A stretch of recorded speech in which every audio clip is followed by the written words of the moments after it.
Two steaks, side by side in the same case, on the same day. One says porterhouse, one says T-bone. The gap between those two words can run several dollars a pound. Here's what actually separates them. Not the bone, not the flavor. A measurement. Under the USDA's Institutional Meat Purchase Specifications, item 1173, the porterhouse requires a tenderloin at least 1¼ inches wide, measured parallel to the backbone. Item 1174, the T-bone, requires at least ½ an inch. That's it. That's the entire difference. And the tenderloin is the smaller lobe on the far side of the bone, sitting right there under the plastic where you can look at it. 1¼ inches, 4 seconds. You never have to trust the word again. Now, that's one label on one package.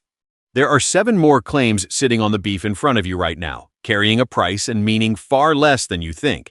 One of them, until this year, could legally appear on beef from an animal that never set foot on American soil while it was alive. 8 labels that don't mean what you think. Then 3 that genuinely do. Verified by a federal grader or an outside auditor. And one phrase lands on both lists. Dead last on the first. Number 1 on the second. Same 4 words, same package. The reason it moved is that a rule changed on January 1st of this year. Let's start with the price tag itself, because most people are reading it wrong before they get anywhere near the words. There is no comprehensive federal law requiring American supermarkets to show you a price per pound. Net weight labeling is federal. Unit pricing is not. The National Institute of Standards and Technology keeps the count. 18 states and 1 territory have unit pricing rules. Only 10 are mandatory. Connecticut, Maryland, Massachusetts, New Hampshire, New Jersey, New York, Oregon, Rhode Island, Vermont, and the District of Columbia.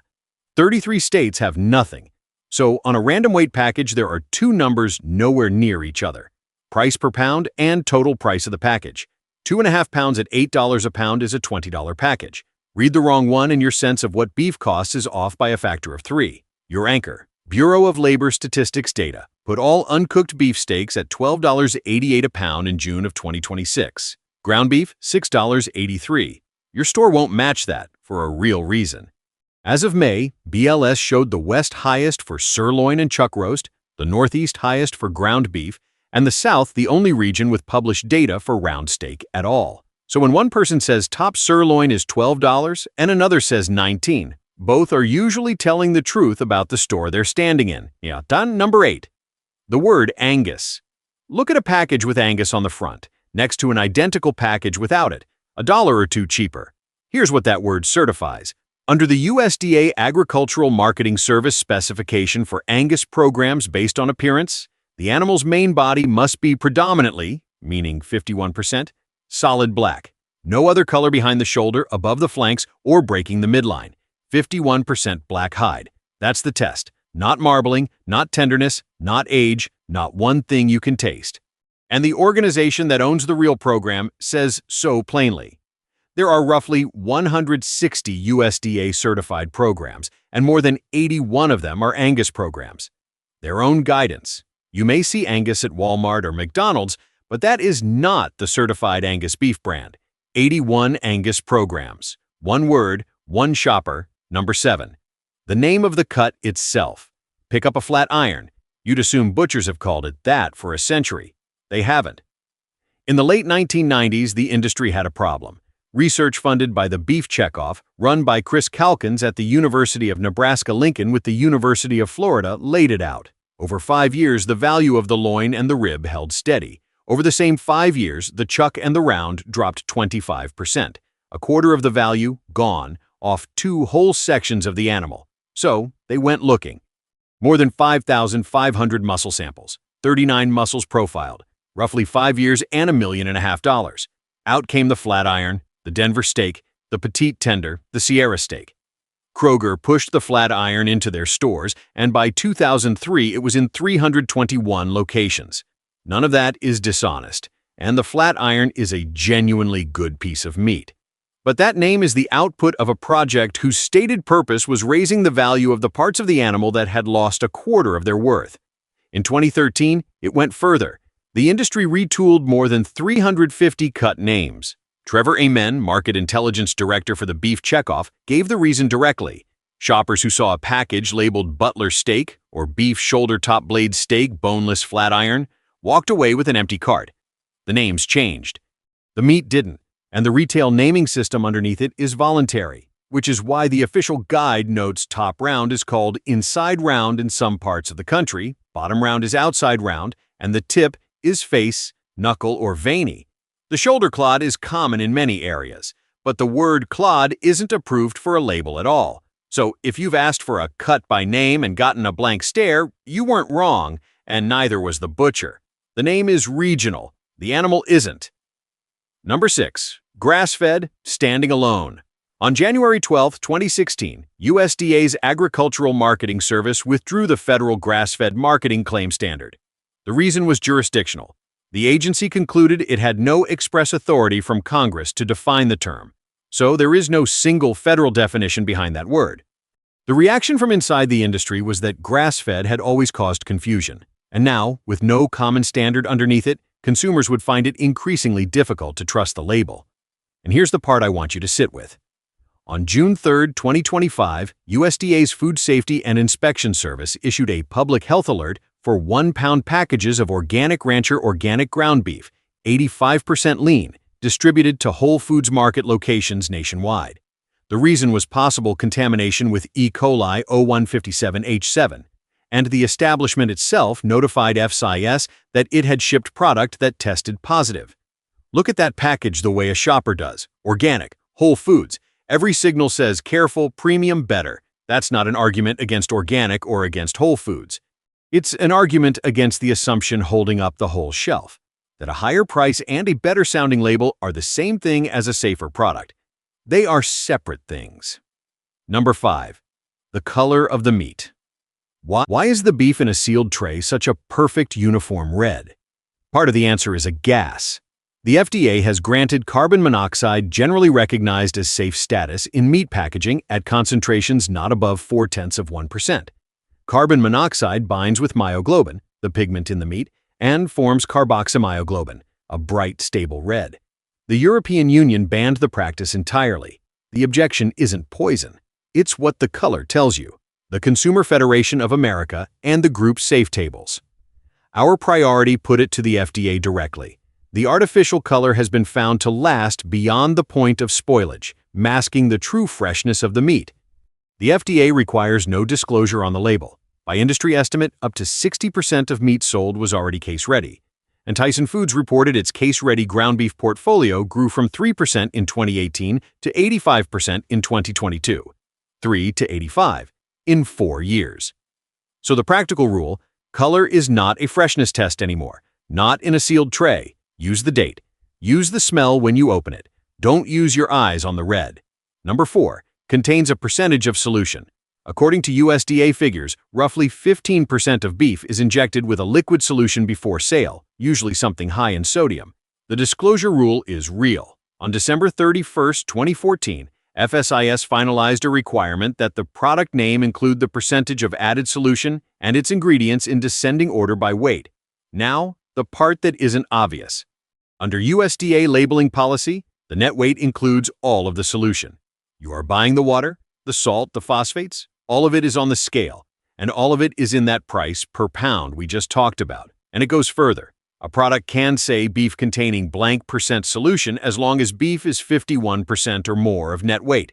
Below that, it has to say solution with up to 49% beef. That line exists because somebody was operating close enough to it that it needed defining. Does it at least make the steak better? A study at Western Kentucky University compared USDA Select strip loin injected with a 12% phosphate solution against non-enhanced USDA choice. A trained sensory panel rated the enhanced Select lower for tenderness, juiciness, flavor, and overall acceptability, saltier, and significantly higher for off flavor. If you're finding this useful, the person in your life who buys steak every week and has never turned the package over is exactly who this is for. Number 3. American Kobe, Kobe style, and American Wagyu. Out of an estimated 30,000 Wagyu-influenced cattle in the United States, 85% are crossbred. And while the American Wagyu Association has authority over Wagyu labeling here, there is currently no labeling system distinguishing the classifications F1, F2, F3, purebred, and 100% full-blood. So the word Wagyu can sit anywhere across that genetic range, and the package has no way to tell you where. What's on the ground runs from 100% full blood down to undocumented, unregulated crossbreeds of unknown purity. A Wagyu Angus cross nicknamed Wangus. The advice from people in that trade, when you see American Kobe on a menu, is one word: run. Crossbred American Wagyu can be excellent beef. That's not the issue. The issue is paying a premium anchored to a name from a specific place in Japan for something that could be anywhere on an unlabeled spectrum. Number 2, blade tenderized, needle tenderized, mechanically tenderized. If you cook your steak medium rare, and most of you do, this is the most important label in this entire video. FSIS requires those words on beef that's been pierced with needles or blades. The reason isn't cosmetic. On an intact cut, contamination is on the surface, and searing handles it. FSIS's own explanation is that these products are non-intact, and non-intact products must be fully cooked, because bacteria may be translocated from the surface into the interior during tenderization. The needles carry it inward. The middle of that steak is no longer clean ground. In 2009, 21 people across 16 states were infected with E. coli 0157. 9 were hospitalized. 1 developed hemolytic uremic syndrome, a potentially fatal kidney disease. USDA connected those illnesses to blade tenderized steaks from National Steak and Poultry, and the company recalled 248,000 pounds. FSIS estimated the labeling change would cover roughly 6.2 billion servings of steak and roasts a year. So the rule isn't never buy it, it's this. If those words are on the package, that is no longer a medium rare steak. Cook it through or put it back and find one without them. Nobody at the counter will tell you that. The package will. Number 1, product of USA, the version that existed until this year. Under the old rule, that claim could appear if the product was processed in the United States. Processed, not born, not raised, not slaughtered.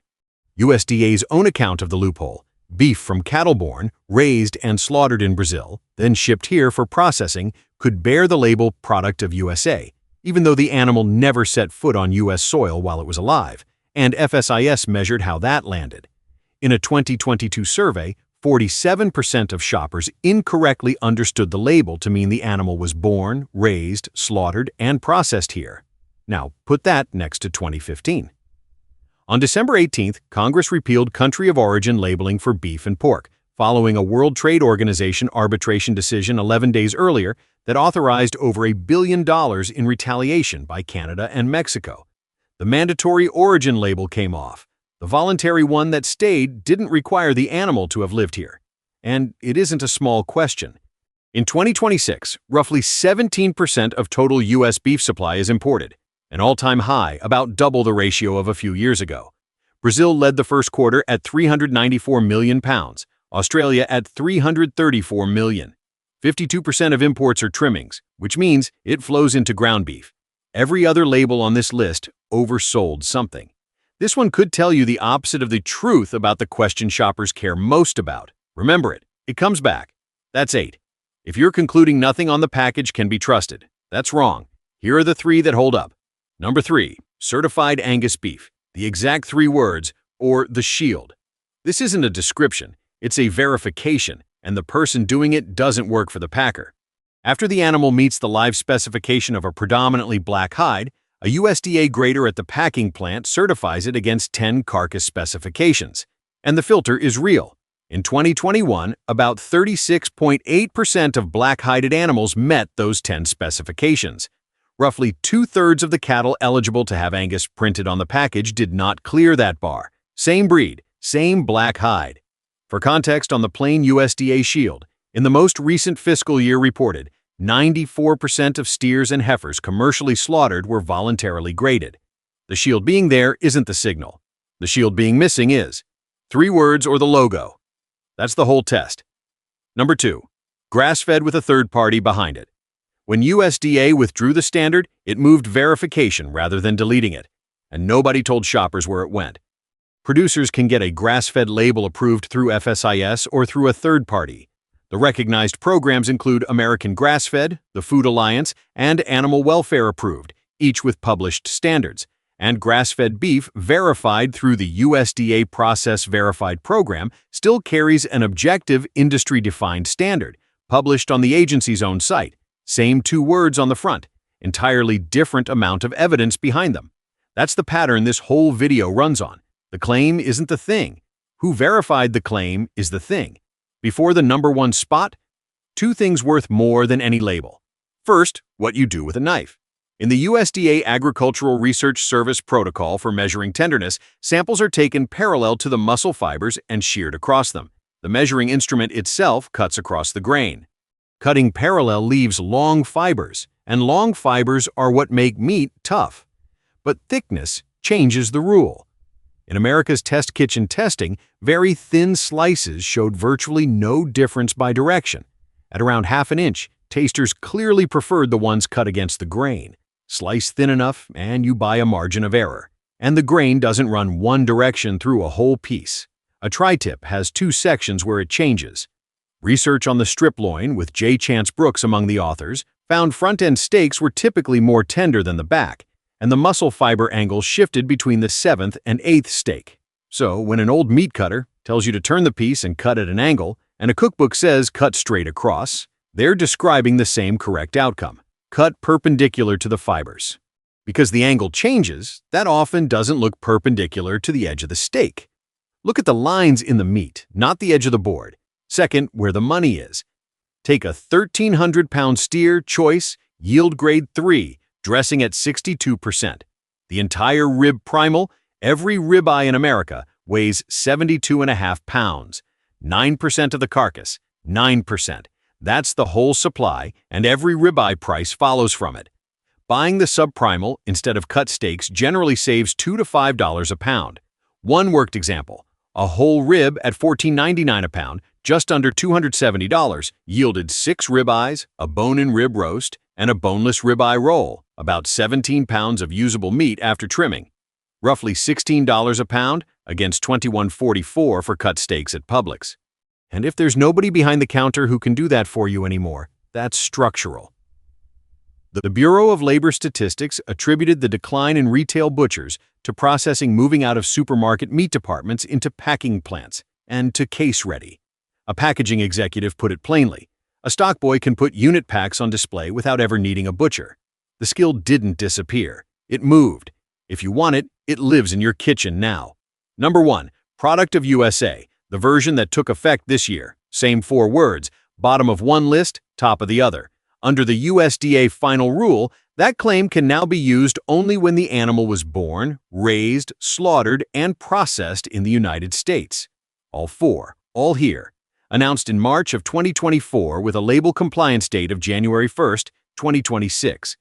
The packages on the shelf right now are the first generation where those words carry the full meaning that 47% of American shoppers already believed they carried. And it's a high bar. Legal analysis noted, it sets a stricter standard than the Federal Trade Commission's Made in USA rule, which turns on substantial transformation rather than complete domestic production. So, why does this beat certified Angus beef? Certified Angus beef is excellent, and it costs you money as it should. Product of USA costs you nothing. 4 words at every price point, finally answering the one question with a true answer. The most valuable thing on that package isn't the most expensive claim. It's the one that changed in your favor and didn't send you a bill. Here's why all of it matters right now. On January 1st, USDA counted 86.2 million cattle and calves on American farms. That's 9% below the 2019 peak, 8.5 million animals, and the smallest cattle inventory in this country since 1951. Tracy Tomashik of the Texas Farm Bureau named the cause: years of prolonged drought and producers who couldn't afford to feed their herds. The American Farm Bureau Federation's read is that the herd likely won't expand until at least 2028. You can see it at the register. Beef and veal rose 12.9% in 12 months. Chuck roast hit $9.61 a pound, second highest since 1989. USDA estimated prices would climb more than 10% this year, perhaps as much as 18%. Darrell Peel of Oklahoma State put it without softening. There is nothing to suggest any relief. And at the other end, the Justice Department is examining the 4 companies that process it, on the stated basis that the Big 4 control over 85% of beef processing, 2 of them primarily foreign-owned. Some of it is already settled.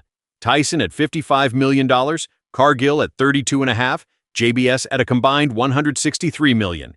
You control none of that. Not one piece. What you control is the 8 seconds you spend turning the package over. Because the difference between reading the label and reading the marketing isn't a few cents. It's whether you paid a premium for a color specification, for brine on a scale, and for a name or research project invented to move inventory. Or for 10 specifications verified by a federal grader. Same case, same day, same money.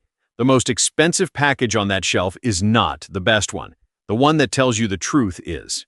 If you've ever worked behind a meat counter, cut, wrapped, ran a department, I want to hear what you watched change. The people who did that work saw it happen in real time, from carcasses hanging in a cooler to sealed boxes arriving on a truck, and there's knowledge in that which isn't in any document I've read. And if you're not in the trade, which of these 8 did you think meant something else? I had 2 of them wrong before I went and pulled the rules. There's more sitting in plain sight in that store. The chicken case runs on a completely different set of rules than the beef case does, and some of them are stranger than anything here.